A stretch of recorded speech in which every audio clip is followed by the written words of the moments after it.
Every night, a powerful CEO returns home to his slant, fearful wife, determined to punish her for a betrayal he's convinced is her fault.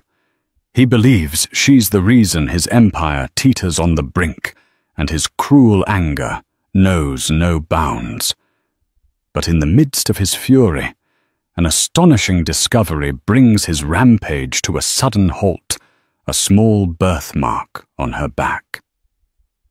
In that instant, everything he thought he knew shatters. This mark is far more than a blemish. It's a key to secrets buried in the past, secrets that could either unite them forever or destroy them both. The wedding took place in late spring at the prestigious Grand Oak Hotel in downtown Manhattan.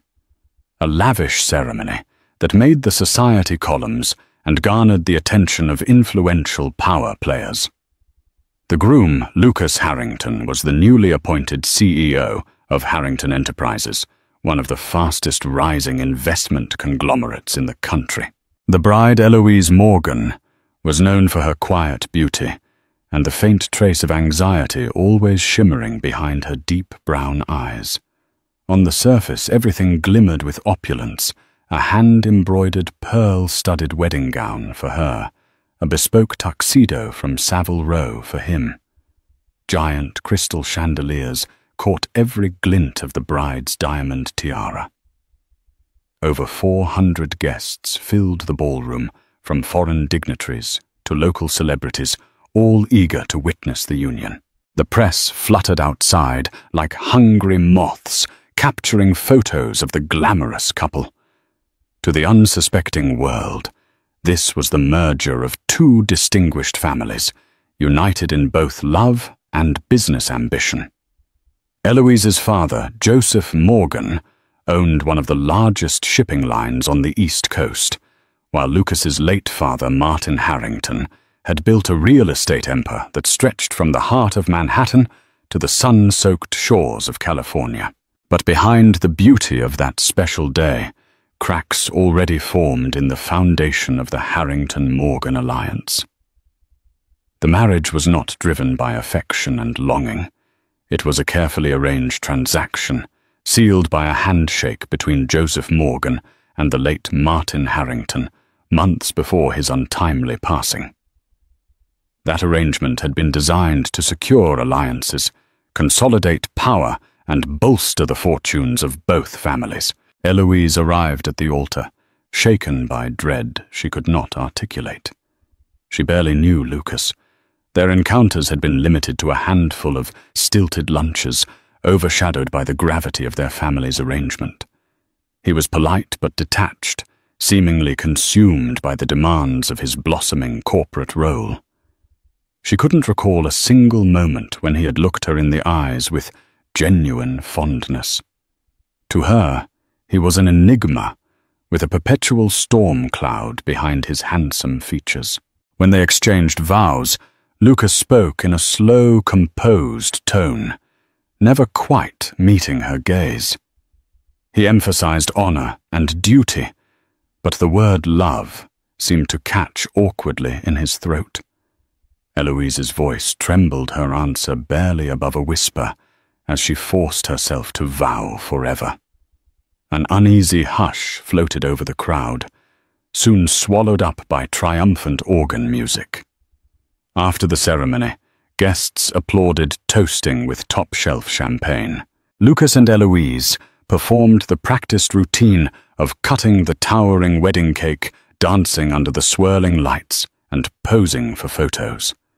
Each forced smile seemed to weigh heavily on Eloise's face, and each polite nod from Lucas felt carefully calculated. In the glimmering halls of the Grand Oak Hotel, no one would suspect that this union of two powerful families was already laced with secrets, ones that would unravel with fateful consequences, starting that very evening. The newlyweds' home was a penthouse suite in Midtown, overlooking the mesmerizing lights of New York City. Floor-to-ceiling windows revealed the skyline in all its high-tech glory. From the outside, it looked like the pinnacle of luxury an interior designed by the famous Patricia Reed, whose clientele reportedly included Tim Cook and other Silicon Valley elite. Every corner boasted custom furniture, priceless artwork, and discreet staff who maintained the sprawling residence.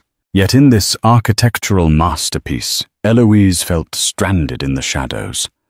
She had grown up in comfort, her father's wealth, ensuring the best education, the finest clothes, and the highest social status. But never had she experienced a loneliness so stark. She was living with a man who seemed to harbor a secret torment behind his cold blue eyes.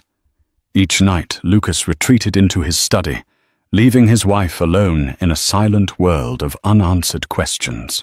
The staff was polite, but distant, trained to answer her calls with the minimal exchange of words. They seemed to sense the tension that hung in the air. Eloise would occasionally wander the corridors, stopping before the massive portrait of Martin Harrington. His stern features seemed to watch her with disapproval, even from beyond the grave. As the days turned to weeks, she noticed a pattern. Lucas would come home late, carrying the aroma of whiskey on his breath, and look at her with an expression mingling resentment and regret. His punishments were not physical blows, but emotional lashings. Sharp words about her perceived shortcomings, bitter diatribes about her father's interference in company matters, and icy stares that seemed to pierce her soul. No matter how much she tried to reason with him, he remained distant. If she tried to explain that she too had never asked for this arranged union, he would scoff or dismiss her efforts altogether. One late night, Eloise mustered the courage to ask him directly, "Why do you hate me so much?" She stood in the living room, arms wrapped around herself for warmth. Lucas, loosening his tie, stared out at the dazzling city below. "Because you're just like your father," he growled. "The man who used my family's misfortune to force this marriage. And because you—" He trailed off, raking a hand through his hair, struggling with words that refused to come. Instead, he left her alone, the hush of the penthouse wrapping her in sorrow. Meanwhile, Eloise's father, Joseph Morgan, kept a watchful eye on his daughter's new life from afar. He made obligatory phone calls, polite inquiries, but Eloise was always hesitant to share her misery. She didn't want to reveal the reality of her marriage to the man who had insisted on it in the first place, so she lied a gentle reassurance that everything was fine. And thus, in a penthouse filled with priceless possessions and unrivaled city views, Eloise began her life of shadows, uncertain whether the man sleeping beside her was a stranger, a rival, or the key to her future if she could only unearth his hidden pain. The tension grew day by day, constricting like a boa around their fragile union. Eloise tried to maintain a semblance of routine, taking morning coffee in the sunlit breakfast nook, attending charity events for the Morgan Family Foundation, and occasionally daring to breach the fortress that was her husband's world. Lucas's days were equally demanding. As the CEO of Harrington Enterprises, he oversaw acquisitions, expansions, and countless negotiations. Rumors circulated about a shaky partnership he'd inherited from his late father, a key contract with a shipping giant that was faltering due to an unresolved conflict. Behind closed doors, whispers pointed to none other than Joseph Morgan's shipping empire. Those close to Lucas, such as his personal assistant, Anna Braun, sensed his growing anguish. Late one evening, Anna mentioned to Eloise that an unspoken feud had existed between Lucas and Joseph Morgan for years, ignited after Martin Harrington's sudden demise in a plane crash. The crash had left Harrington Enterprises in precarious shape, vulnerable to takeovers. At that moment of weakness, Joseph Morgan had stepped in. Some believed he had saved the company from total collapse. Others insisted he had coerced a large stake in Harrington Enterprises under questionable terms. Curious Eloise ventured into the old Harrington family archives, stored in a secret room behind Lucas's study. Old legal documents, letters, and correspondences revealed that Martin Harrington and Joseph Morgan had once been close friends until Martin's untimely death changed everything. One letter stood out, a half-written note from Martin to Joseph, discussing a massive loan Martin needed to keep his company afloat. The letter ended abruptly, never sent. Stapled to it was a draft contract that would merge parts of Harrington Enterprises with Morgan Shipping under conditions that heavily favored Morgan's side. It began to make sense. Lucas believed Joseph Morgan had exploited the Harrington family's tragedy. He was convinced the marriage to Eloise was the final nail in the coffin, a contract that gave Joseph Morgan deeper access to Harrington's assets. Every night when Lucas looked at Eloise, he saw the living embodiment of a deal he believed had humiliated his father's legacy. This was why he punished her with words he knew would slice like knives, with nightly reminders that she was part of a machine that had cost him not just a father, but his family's pride. Yet Eloise found a conflicting account in a personal diary kept by Lucas's late mother, Claudia Harrington. Claudia wrote about how Joseph Morgan had stepped in at Martin's darkest hour, offering a lifeline when no other investor dared. According to Claudia's entries, Joseph Morgan had not forced their hand, but rather entered a mutual arrangement, albeit one that sealed Eloise's fate to wed Lucas in the future. Eloise's heart twisted. She realized how complicated the truth might be. Perhaps Joseph Morgan's intervention wasn't entirely altruistic, but maybe it wasn't purely predatory either. She wanted to share these discoveries with Lucas, to help him see a balanced perspective and ease his simmering resentment. But she sensed that his wounded pride and deep-seated rage wouldn't yield easily to reason. That night, when Lucas returned from a grueling board meeting, she tried to approach him with the diaries in hand. Before she could utter a word, he snatched them away, scanning the pages briefly. His face clouded with anger. Without warning, he tore them from her grasp. "Don't go digging around," he hissed. "You have no idea what you're dealing with." Something told Eloise that Lucas's fury ran deeper than any contract or financial trick. It was personal, rooted in heartbreak and a sense of betrayal. Little did she know it would take a far more shocking discovery, a simple birthmark, to unravel the full truth of their intertwined pasts. With every passing day, Eloise recognized that she was moving through a minefield, each step threatening to trigger an explosion of Lucas's anger. Desperate to break through the walls he'd built, she found herself drawn to subtle clues hidden within the penthouse half-finished letters on Lucas's desk. Keepsakes from his parents, stacks of old photos. In one photograph, Martin Harrington and Joseph Morgan stood side by side, arms around each other's shoulders, grinning widely. They looked like best friends, proud of a joint venture they'd completed, a major real estate development along the Hudson River. Tucked behind that photo was another more surprising shot, Martin Harrington cradling a small child in his arms, perhaps no older than 4 or 5. The child had tousled blonde curls and a faint smile. Eloise stared, her heart thumping. Could this be Lucas as a toddler, looking carefree and innocent, before the weight of legacy bore down on him? That evening, she gathered the courage to ask him about that picture. His eyes slid across the image, and his expression hardened. "He promised me the world," Lucas muttered, voice tight. "Then he died, and left me to pick up the pieces, left me to bow down to your father's demands." Eloise pressed gently. They seemed close, almost like brothers. Lucas scoffed. They were close. Until Morgan stabbed him in the back. She refused to let that accusation stand unanswered. "That's not entirely true," she said, stepping forward. "There are letters." He cut her off, anger flaring. "Do you think you know my family's legacy better than I do, Eloise? Do you think rummaging through old records and diaries will magically fix what your father did?" His words stung. But something else lingered in her mind.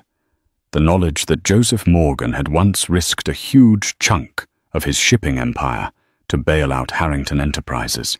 Did Lucas know this? Or was he refusing to see it? One night, while rummaging for a ledger in Lucas's study, Eloise stumbled upon an old letter from a local law firm referencing a life insurance claim following Martin Harrington's plane crash. A single line stood out: upon successful settlement funds to be released in part to a trust for LH and in part to JM as per prior agreement. Why would her father, Joseph Morgan, be a beneficiary? As she connected the dots, seeds of doubt began to sprout. Maybe Lucas's father and her father had forged deeper bonds. Bonds they never shared with anyone else, not even their children. Could it be that Joseph Morgan had been entrusted with something precious? Something intended to protect the Harrington line? Between Eloise's swirling confusion and Lucas's festering resentment, the penthouse seemed to close in around them. The staff moved with caution, aware that words spoken in passing could ignite fresh tensions. With each piece of evidence, Eloise's determination to uncover the truth only grew stronger. Unbeknownst to her, the final clue that would unravel everything was hidden not in documents or diaries, but upon her own body. Every night, Lucas's punishment chipped away at her spirit, yet the greatest revelation still lay ahead, waiting to explode on a night when desperation and fury collided. Despite the daily storm raging between them, glimpses of Lucas's softer side occasionally shone through like faint beams of sunlight piercing heavy clouds. One such moment occurred during a high-profile gala at the Metropolitan Museum of Art, hosted by the Morgan Family Foundation, to raise funds for underprivileged youth. Eloise stood at the center of the crowd wearing an elegant midnight blue gown. Donors milled about, discussing their philanthropic bids, while cameras flashed with relentless ferocity. She was poised, carrying the responsibilities of her father's foundation, greeting guests with polite warmth. Even as she performed her duties, her heart hammered, knowing Lucas would soon arrive. She dreaded his presence, fearing another evening of public hostility or covert barbs. When Lucas finally appeared clad in a black suit that accentuated his tall frame, a hush spread through the crowd. It was as if he commanded the very air around him. Eloise braced herself for a tense exchange, but to her surprise, Lucas graciously offered her his arm. Together they greeted donors from local corporate magnates to celebrity guests. He played the part of a proud, supportive husband, and she found herself unexpectedly comforted by his presence. In a brief lull between speeches, they found themselves in a quiet corner near a gilded statue. Lucas leaned in, his voice subdued. "You're doing well," he remarked, eyes scanning the crowd. "Your father's foundation. This is a big event. The exposure will help thousands of kids." Eloise nearly gasped. Was he actually offering a compliment? Grateful yet wary, she smiled. "Thank you. It's important work." She hesitated before adding, "I'm glad you're here. It means a lot to the foundation." His gaze softened, if only for a moment. "I promised your father I'd lend Harrington Enterprises support," he said as though reciting an obligation. But still, for that fleeting instant, Eloise sensed an undercurrent of genuine respect. They spent the remainder of the night maintaining a delicate balance, each fulfilling the role that high society expected. Lucas gave a stirring speech pledging Harrington Enterprises financial support.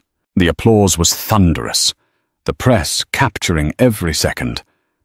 Eloise realized with a pang that this was the charismatic leader the world admired.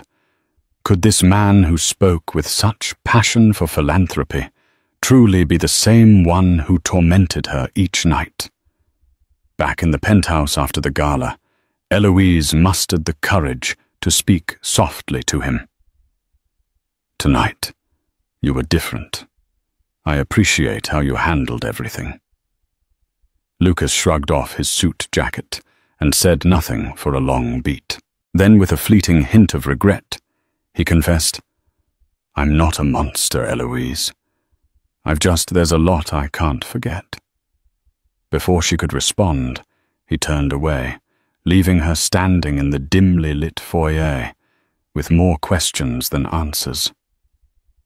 Still, the hint of compassion in his words lingered, a rare sign that beneath his hardened exterior, there might still be a man capable of empathy.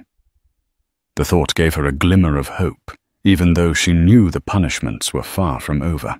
Life took on a frenzied pace. Lucas buried himself in company matters, signing deals and negotiating new ventures to expand Harrington Enterprises. Eloise found herself juggling her charitable obligations, while also managing day-to-day tasks in the penthouse. The staff recognized her gentle nature and began to open up slightly. One housekeeper, Maria, mentioned Lucas's darker moods often worsened around anniversaries, his father's death, or certain business milestones that reminded him of the family legacy.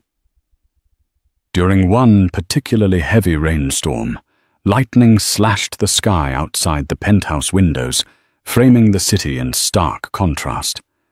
The rumble of thunder seemed to echo Lucas's ever-present rage.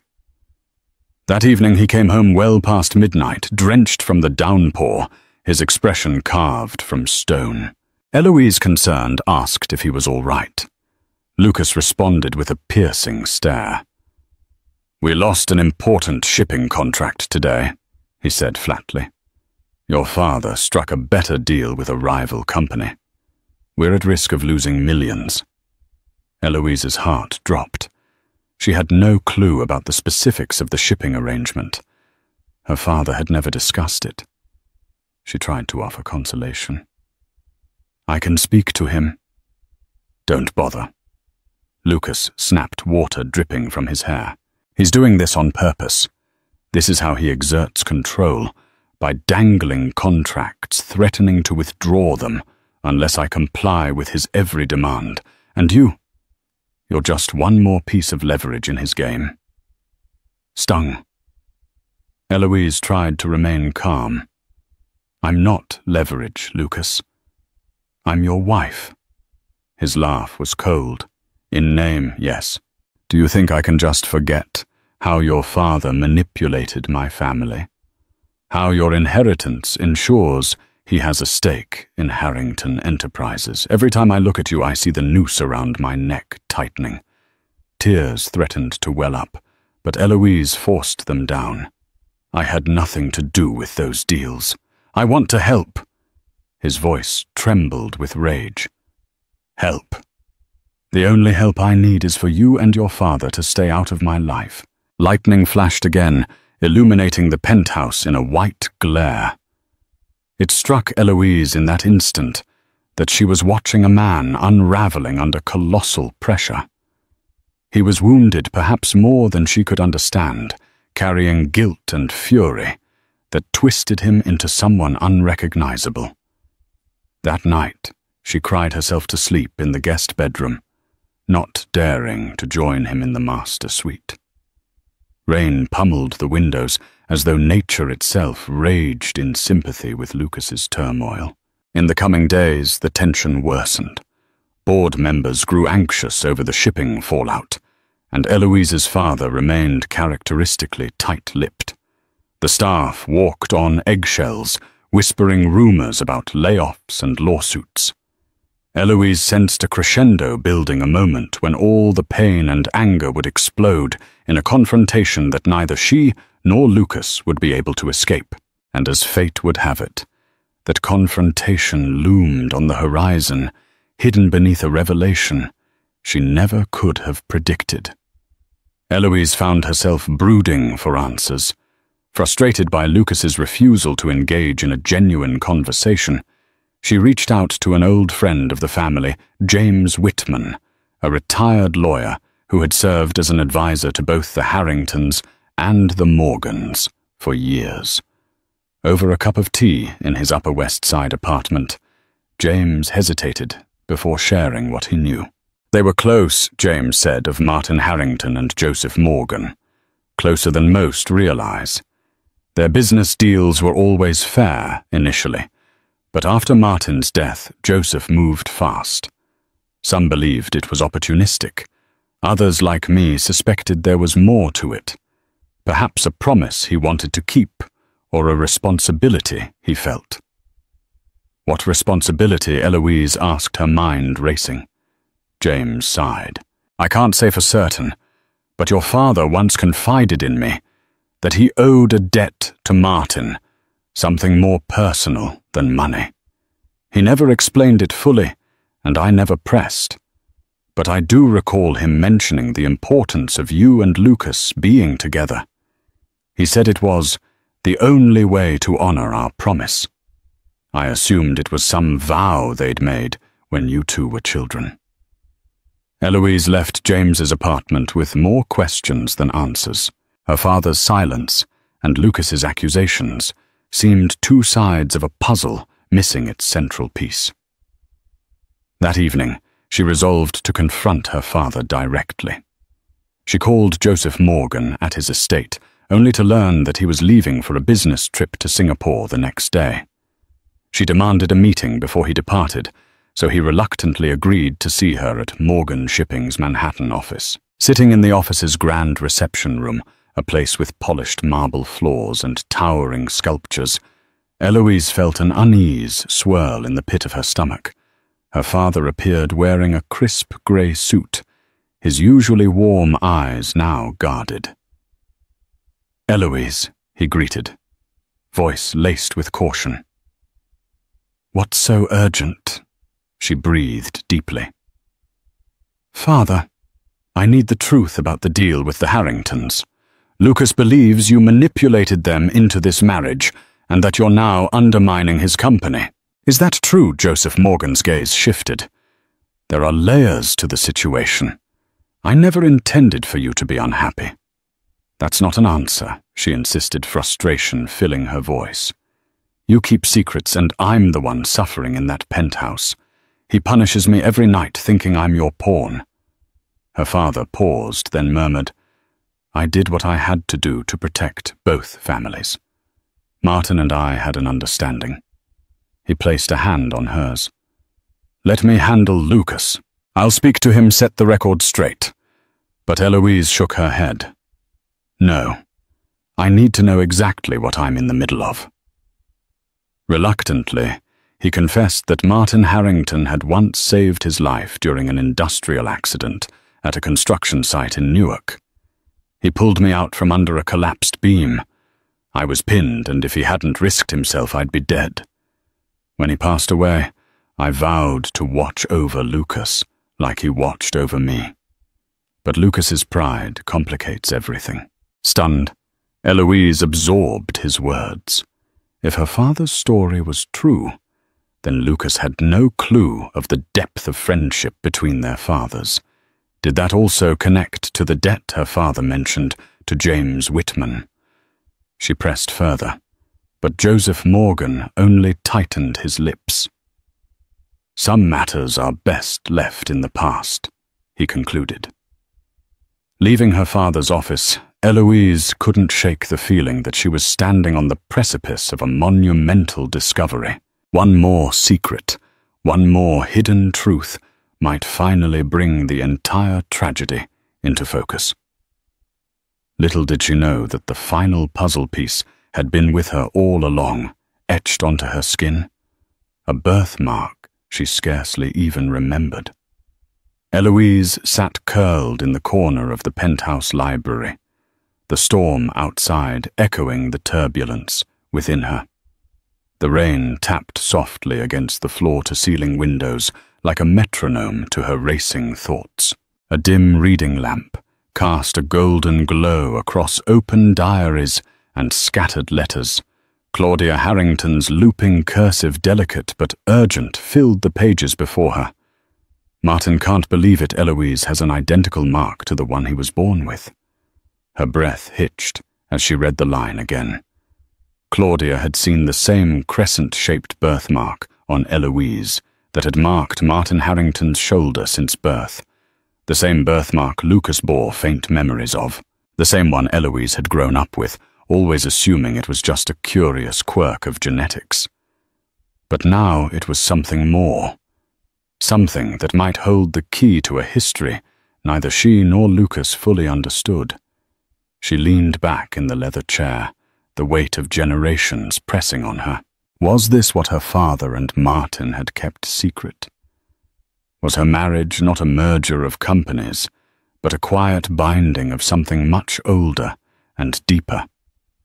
The memory returned her mother, brushing her hair as a child, humming softly. "You were born with a little moon on your back," her mother had said. "I always thought it meant you were special."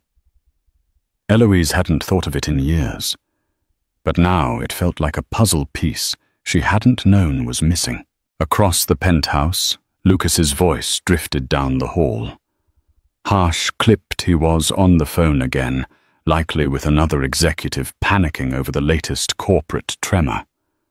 The business was unraveling under pressure, and Lucas had been impossible since the fallout with her father. She heard the edge in his tone, heard how tightly he was holding himself together. A part of her ached for him. Another part ached from him. But this mystery, this birthmark, might change everything. Driven by a determination she barely recognized in herself, Eloise rose and retrieved Claudia's diaries, stacking them carefully in her arms. Then she slipped down the hall to Lucas's study, where a fire still smoldered in the hearth. The room was lined with shelves of old Harrington records, untouched for years. She set the diaries down and began to search. After an hour of rifling through dust-covered boxes, she found it a manila folder marked in her father's handwriting. Inside were letters exchanged between Joseph Morgan and Martin Harrington, a decade's worth of notes, business updates, and personal musings. Most were polite and formal, but one stood out. A letter penned by Martin read, "You saved me, Joe. I won't forget that night in Newark. The steel beam could have killed you, but you didn't hesitate. And now, with the way things are going, I trust you to look after Lucas if anything happens to me. He'll need you. And maybe he'll need her too." Eloise pressed a hand to her chest. Her father had never told her about an accident. He had never told her Martin had saved his life, or that he had promised to protect Lucas in return. It wasn't just a corporate pact. It was a vow between men, sealed in loyalty and sacrifice. She couldn't let this go unanswered. The next morning, before Lucas woke, Eloise placed a call to someone she hadn't spoken to in years. James Whitman, her late mother's trusted legal advisor and a longtime friend of both the Harrington and Morgan families. He agreed to meet her at his Upper West Side apartment that afternoon. The sun struggled through grey clouds as she stepped inside James's warm, cluttered space, lined with dusty law books and old family photographs. They were closer than most people knew, James said, settling into his chair with a soft sigh. "Martin and your father. I'd almost say, brothers in everything but blood." Eloise leaned forward. "Then why has everything become so twisted? Lucas thinks my father betrayed theirs." that I'm part of some grand manipulation. James hesitated, then spoke quietly. Martin saved Joseph's life. But Joseph gave him a future.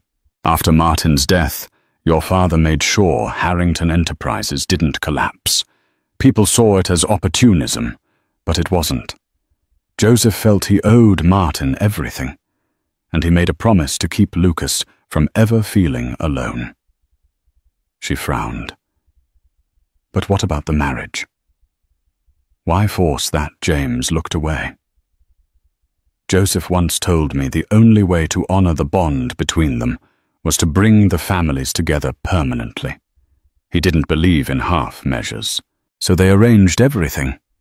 She whispered, Lucas and I were always just part of the plan. I don't think they meant it to hurt you, James said softly. But good intentions can still cause pain. Back in the penthouse that evening, Eloise sat in her father's study, surrounded by echoes of a legacy she never fully understood. She picked up a framed photo of her parents and Lucas's parents standing side by side at a gala, smiling like old friends. Not enemies, not rivals, just two families tied together by something no contract could ever define. She made the call. "Father," she said. When Joseph answered, "I know about the accident, about Martin, about the promise." There was silence on the other end. "I need to know why you kept it from me," she continued, "and why Lucas has spent our entire marriage believing he was your pawn." Joseph's voice was heavy with emotion. "Because I was afraid the truth would make things worse. I never imagined it would hurt you this way." She drew a breath. "No more hiding. If there's anything else I should know, I want it now. Because something's happening. Something tied to a mark I carry, and a story I don't fully understand." There was a long pause. Then, "Come see me. Tonight. Before I leave for Singapore." Eloise ended the call with her heart in her throat. She didn't know what she would find at Morgan Shipping's Manhattan headquarters, but she knew this: she would not live another day buried under someone else's secrets. The truth might still hurt, but it was the only way forward. And just beneath her shoulder blade, a birthmark tingled faintly, as if it too sensed what was coming. The tension in the penthouse had grown so thick it was hard to breathe. Each night stretched into a battlefield, Eloise trying to remain composed, Lucas growing colder and more volatile. Every conversation teetered on collapse. Every glance felt like a dagger.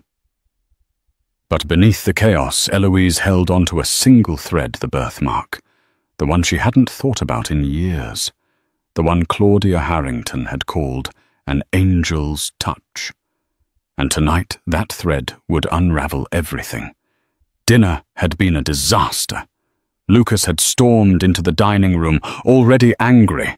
His firm had lost another client, and he suspected Joseph Morgan's influence. Eloise, trying to offer comfort, had only triggered more accusations.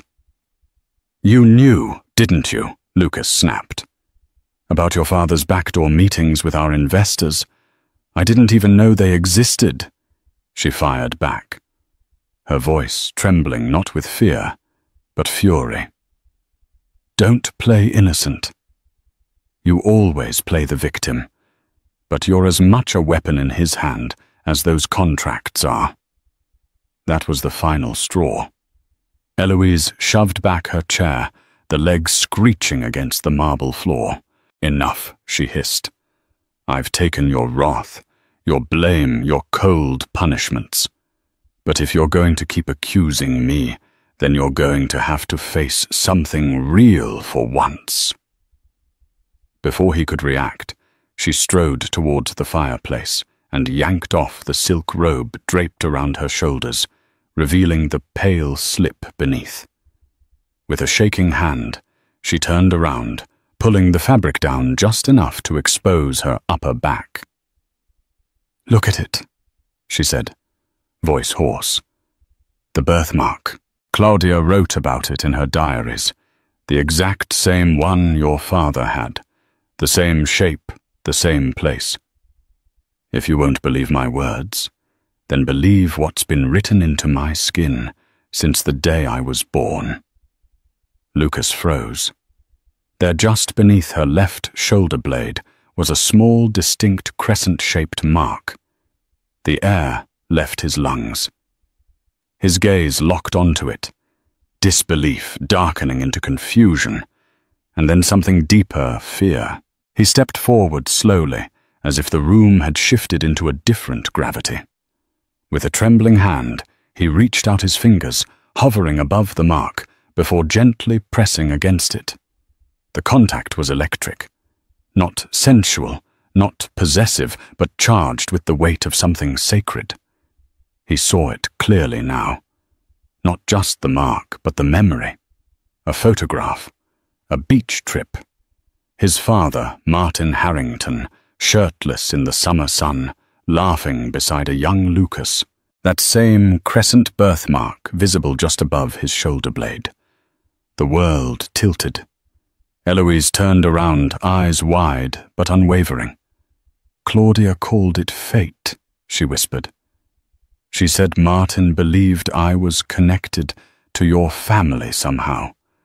Not just through business, through blood, or something even stronger." Lucas staggered back a step. His voice cracked. Are you saying you're related to him?" "I don't know," she said softly.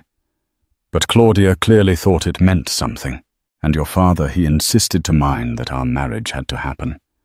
Not for a merger, for something else." He shook his head, trying to push the thoughts away. "This doesn't make sense. My whole life I've been told your father forced this, that he preyed on us after the crash, that this marriage was just another noose." Eloise stepped closer.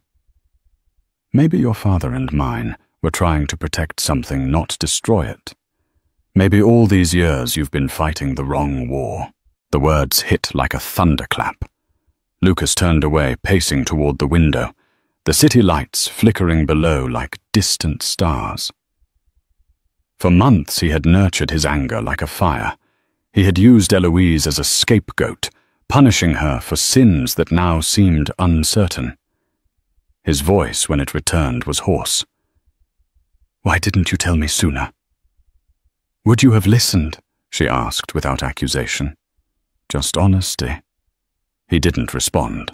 Instead, he crossed the room and disappeared into the study. Eloise remained standing, heart racing, unsure if she had just broken something or saved it. When he returned, Lucas was holding an old photo album. He flipped through pages until he found it, the beach photo.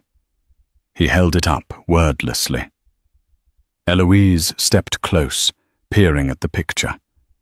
There it was. The mark.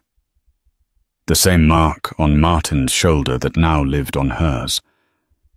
"I thought I knew everything," Lucas murmured. "About my father, about your family, about you. But I don't. And if this—" He looked at her with eyes no longer hardened, but wounded. "If this is real, then maybe none of what I believed was true." Eloise swallowed, steadying her voice. "That mark didn't change overnight. It's always been there. Just like the truth. You just weren't ready to see it." He sank onto the edge of the couch, rubbing a hand over his face. The mask he'd worn for so long, the stoic, cold-hearted CEO, was cracking.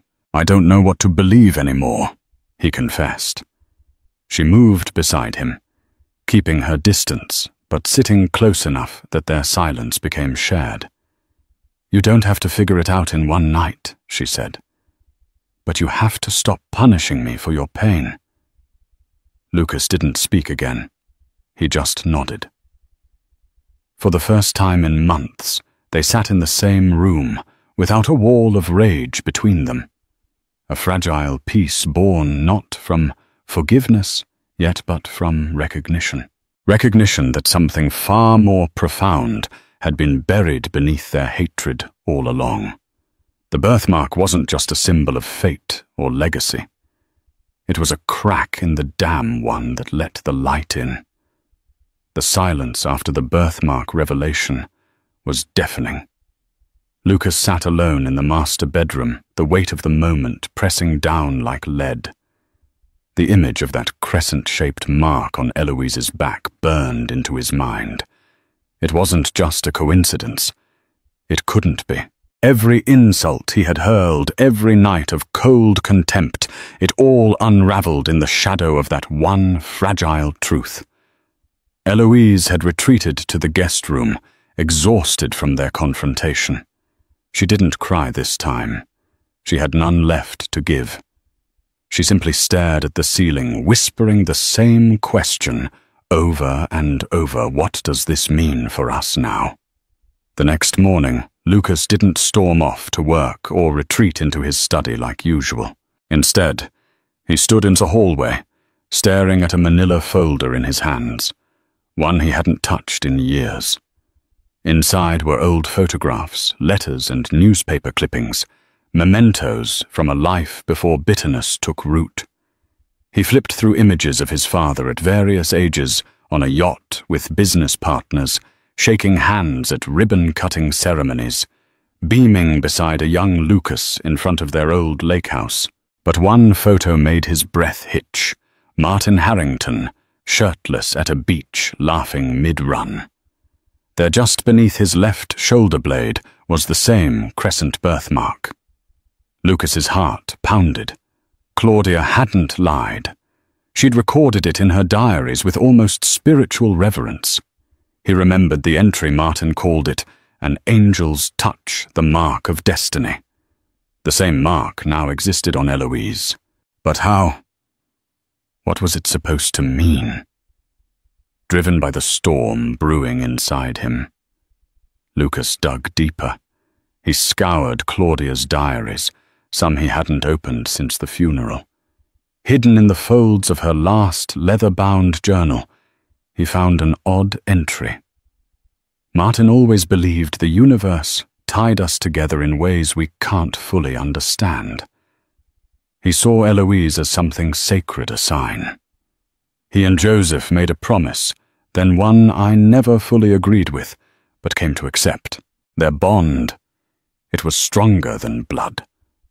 Lucas reread the lines, stunned. His entire world-view, the carefully built tower of blame, began to collapse. That afternoon he skipped his meetings, cancelled calls and simply wandered through the penthouse. The place felt different now, not just colder or quieter, but haunted by everything he'd failed to see.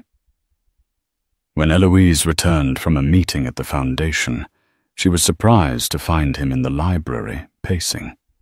He turned to her eyes, weary. "We need to talk," he said, his voice quieter than she'd ever heard it. She hesitated. About what Lucas held up Claudia's diary and the photograph. "I've been wrong," he said, as if admitting it fractured something deep inside him. "So very wrong."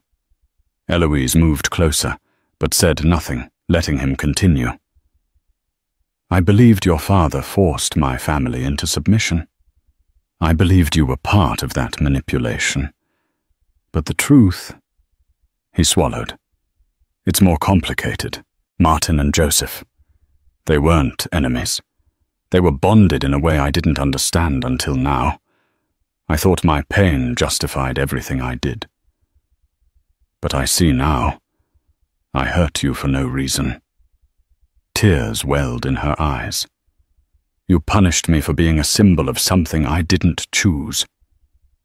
He stepped forward, anguish in every line of his face. "I'm sorry, Eloise. Truly. I was so angry at my father for dying, at your father for surviving." At you for being the one person I couldn't push away, no matter how hard I tried. But it wasn't your fault. You were never the enemy. She exhaled shakily. You've said terrible things to me, Lucas. Things I can't forget. I know, he whispered, eyes lowering. I won't ask you to forgive me. I just want you to know I see it now. All of it. And I want to change. There was a pause, deep, tender, painful. Then she spoke, her voice like a thread of wind. I don't want to run, but if we continue, it has to be different. It will be, he said quickly. No more resentment, no more silence. I want to learn who you are without all the shadows between us. That night, the penthouse felt like a different world. The air was still not with tension, but with possibility. They sat at the dinner table together for the first time in months. No bodyguards, no staff hovering. Just two people trying to understand what came next. The following days unfolded like a cautious rebirth. Lucas invited Eloise to explore the old family archives with him. They read letters from Martin to Joseph, some business-related others, almost poetic in tone, speaking of dreams for their children, of bridging their families with purpose, not power. In one letter, Martin wrote, "If anything happens to me, I trust Joseph to keep my son from becoming bitter. Bitterness is poison. Let the children grow in loyalty and truth, not ambition." Lucas read the line aloud, and then looked up at Eloise. I became what he feared, he admitted. But you never gave up. Eloise reached for his hand. I didn't know what we were fighting for. But maybe now we can figure it out. Together. The change didn't come overnight, but it came. Lucas cancelled his regular poker nights and late-night bar meetings. He came home early, took calls in the same room as her, asked about her day. Eloise, in turn, began leaving the guest room door open. Slowly, they met in the space between wounds and forgiveness. One evening, they stood together by the penthouse's enormous window overlooking the skyline. This city has seen every version of me, Lucas murmured. But I hope it sees a better one now. Eloise leaned into him. One day at a time. The mark on her back, once just a mystery, had become a turning point. Not because of what it revealed, but because of what it inspired. Humility, healing, and the kind of redemption that no business deal or family alliance could manufacture. Their story had cracked open, and now for the first time, they had a chance to write a new one. In the weeks that followed the revelation of the birthmark, a slow but undeniable shift settled over the Harrington penthouse. The bitter air of resentment and punishment was replaced by something tenuous but unmistakable hope. The walls, once echoing with icy silence and cutting words, now bore witness to small, hesitant steps toward healing. Lucas, haunted by the weight of what he had done, began to make amends. He apologized first to the staff, acknowledging the storm of tension he had unleashed on the household. He met each person with sincerity, asking for patience as he worked to become someone better. For the first time since their wedding, Eloise saw glimpses of the man behind the CEO. Mask. The man burdened by grief, pride, and misunderstanding, now trying to lay down his sword. He no longer retreated to his study after dinner, or sat through meals in stony silence. Instead, he invited Eloise to dine with him to talk, even if the conversations were at first awkward and clipped. On some evenings, they shared stories from childhood. Eloise spoke of simpler days spent sailing with her cousins in the Hamptons. Lucas shared how he used to ride his bike along the Hudson River Trail with his father, before Martin's business swallowed all his free time. It wasn't perfect. Eloise remained guarded her trust, not so easily restored. The emotional bruises were still fresh. Yet each day brought a new effort from Lucas, small but deliberate gestures that showed his intentions had changed. He started leaving handwritten notes with her morning tea. "Good luck at the foundation luncheon." Or, "You looked beautiful last night." These weren't grand declarations, but they were a start. Lucas also began bringing her into his world, not as a token wife for appearances, but as a voice he respected. At a Harrington Enterprises strategy meeting, he surprised the board by inviting Eloise to join. Some raised eyebrows, but Lucas stood firm. "She has insight that's valuable," he said simply. And Eloise, though nervous, contributed calmly and intelligently. Afterward, he told her, "You handled them better than I did." Encouraged by this progress, Eloise reached out to her father. They met for a private lunch where she gently but firmly explained the harm his secrecy had caused. To her surprise, Joseph Morgan didn't defend himself. He listened. And when she asked him to be transparent with Lucas moving forward, he nodded solemnly. "It's time I stopped treating him like a rival," he said, and started treating him like family.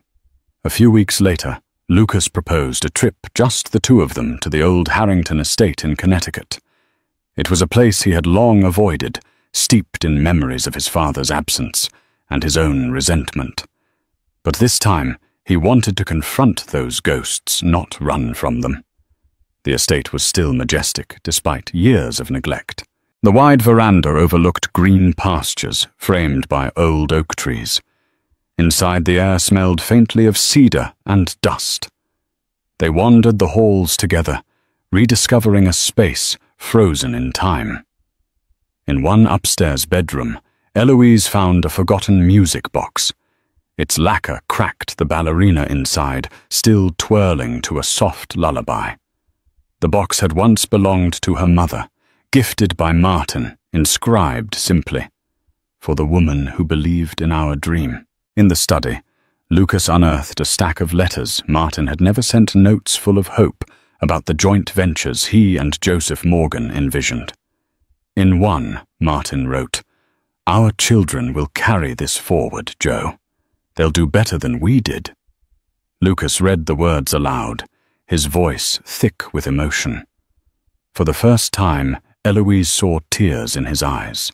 That night, as the sun dipped behind the estate's rolling hills, painting the sky in hues of orange and lavender, they stood in the garden together. The grass was damp from morning rain, the scent of lilac heavy in the air. Lucas took her hand, hesitantly, reverently. "I used to think this marriage was a prison," he admitted, voice low. "But now I wonder if it was the only way I'd ever learn the truth, and the only way I'd ever meet you, not the version I made up in my mind, but the real you." Eloise didn't answer right away. She squeezed his hand, letting the silence between them stretch into something comforting instead of charged. Finally, she whispered, "Maybe we were meant to rewrite the ending our fathers never could." Back at the manor, they settled into the grand old library. Eloise curled beside him on the couch, her head resting lightly on his shoulder as the fire crackled before them.